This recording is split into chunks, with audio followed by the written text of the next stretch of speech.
de pé? O que eu faço para me manter firme no Senhor? É sobre isso que eu gostaria de conversar com você hoje.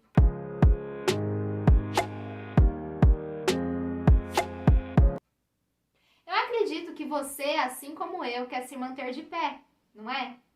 E que nós queremos viver uma vida que agrada a Deus, uma vida que glorifica a Deus. E nós queremos viver uma vida de acordo com a palavra, nós queremos viver uma vida de oração e viver andando com Deus.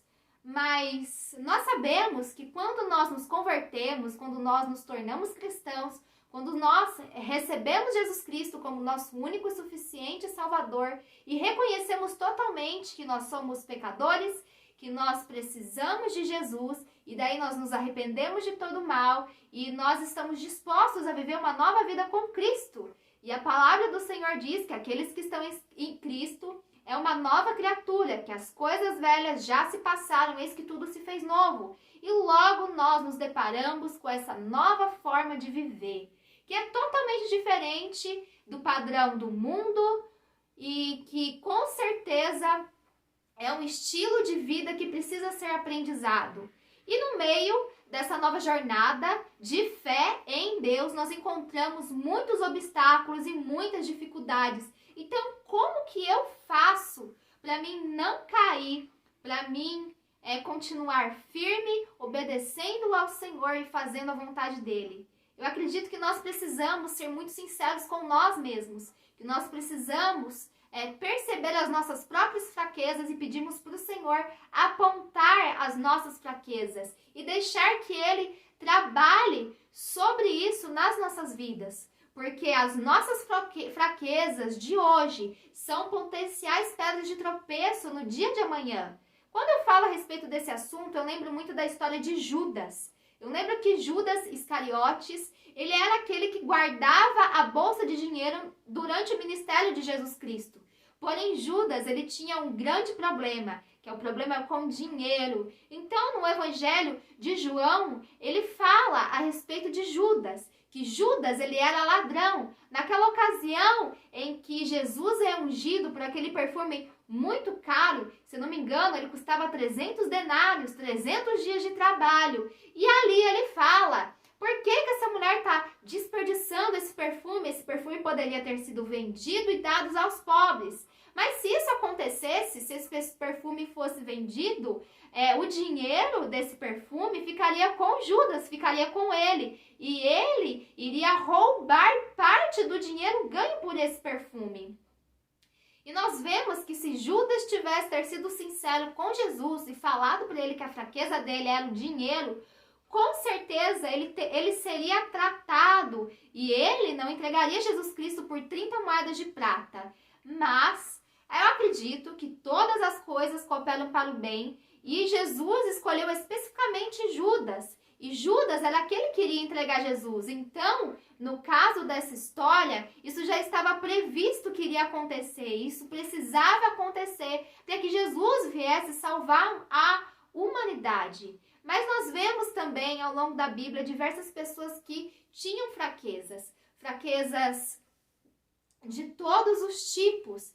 Mas eu gostaria de te chamar a atenção e chamar a minha própria atenção para que nós possamos começarmos a identificar esses pontos fracos nas nossas vidas. Talvez nós possamos falar mais do que deveríamos, e isso é uma fraqueza. Talvez os nossos olhos tenham sido maus, porque nós temos invejado aquilo que é do outro, cobiçado aquilo que é do outro, ou através dos nossos olhos nós temos olhado e julgado o outro. Às vezes a nossa fraqueza é aquilo que nós ouvimos. Nós deixamos coisas ruins entrar por nossos ouvidos. Nós não estamos vigilantes o suficiente naquilo que nós ouvimos. Ou ainda, nossa fraqueza pode ser quando nós não guardamos o nosso coração, quando nós somos pessoas muito vulneráveis e pessoas que são ofendidas muito facilmente. Então, nós vemos que há diversos tipos de fraquezas, como ira, raiva, ódio, rancor, amargura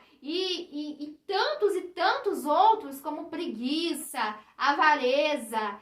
E nós precisamos estarmos atentos a tudo isso, porque isso pode nos derrubar.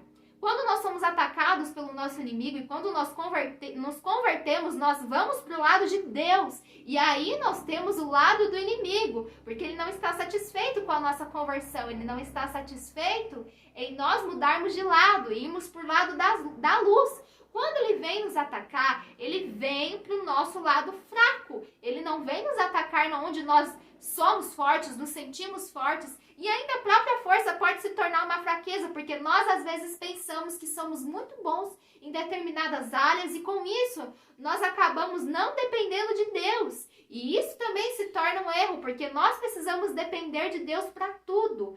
Tudo aquilo que nós vamos fazer, nós precisamos envolver Deus, nós precisamos chamar Deus para estar conosco, até nas mais simples decisões das nossas vidas.